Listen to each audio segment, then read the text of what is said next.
It started when an OSHA rep inspected Santa's place and found a crate of contraband behind a trophy case.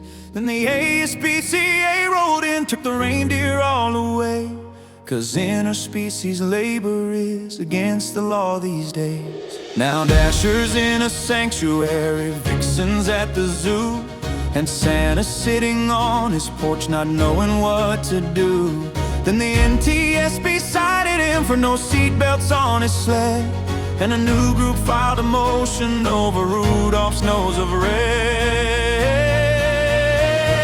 The advocates for gifted freaks marched in the falling snow, claiming Santa was exploiting non-standard nasal glow. They said you used his disability to guide you through the fog without a bioluminescence waiver or a union-sanctioned log. You mocked him for his handicap, then put him in the lead, and they sued for back pay damages and reparations for the breed. Things were looking hopeless, then a silver rocket gleamed. Elon Musk stepped from the hatch like a high-tech Christmas dream. He said, "Chris, your business model's prehistoric at best. You need a Raptor-powered starship if you wanna pass the test. It's got 1 billion pounds of thrust and AI-driven gears. It'll do in 30 minutes what it takes those reindeer years." Santa took the keys and said, "That really is quite grand." Then he lit the liquid oxygen and left the frozen land, just like a silver bullet screaming through the blue. The starship wasn't built for stealth, and Santa had no clue. He aimed for a tiny cottage on a suburban Texas street, but 30 engines at full blast fried the yard with all that heat.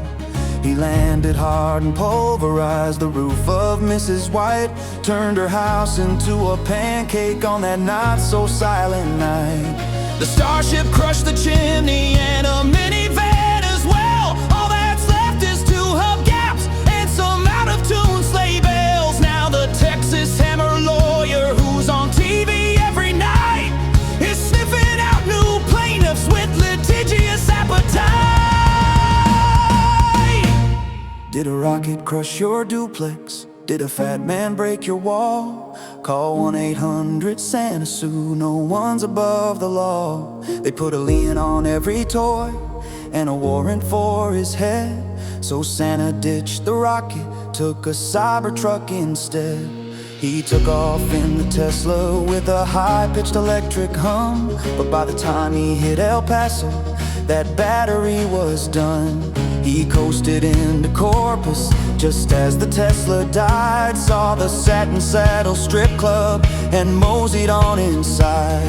A naughty girl was dancing with her double D's exposed. He chugged Jim Beam and eggnog while she took off all her clothes. Texas Rangers saw the Cybertruck with tags 3 years expired and walked into the saddle.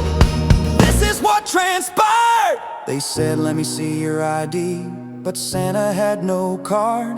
He said, "I don't want no trouble, and this night's been really hard." They said, "You're here illegally with no paperwork to show," and pulled out a breathalyzer just to see how high he'd blow.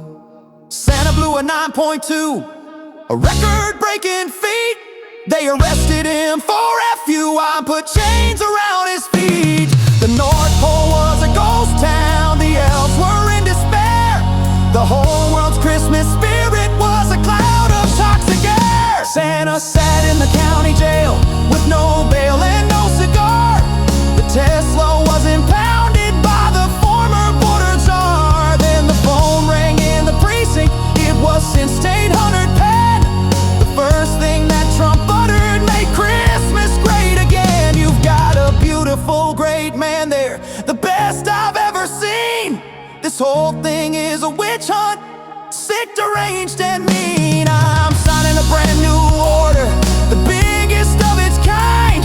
A pardon for Kris Kringle, I hope that you don't mind. But the pardon sparked a firestorm, the news went bright and red. a blow to justice and the law. The talking heads all said they march with signs that read no peace until the pole is free. And Santa is a mastermind of Arctic slavery. They claim the elves were all underage and forced to build the toys, exploited by a Kringle cult of little girls and boys. The country was divided, the red against the green, the most aggressive Christmas fight the world has ever seen. The case went to the high court in a midnight special session to stop the Santa madness and the holiday depression. Chief Justice said we've weighed the facts and read the festive law. If there's slavery in the North Pole, it's the best we ever saw. They've got free cocoa, dental plans, and 3 months off every spring. Besides, our boy Trump has the right to pardon this here thing. They ruled 6-3 for Santa, said the lawsuits had to cease. Now clear the way for Kringle and give the man some peace. To settle all the lawsuits and the OSHA reindeer mess, Trump arranged a jolly deal that even critics all confess is the most colossal gift wrap diplomacy in years, ending all the litigation and the North Pole's bitter tears. So they gathered at the White House for a ceremony grand and gave Trump a commendation, the best in all the land, for solving Christmas conflict with a gold leaf stroke of might. He won the Nobel Peace Prize for that hectic Christmas night.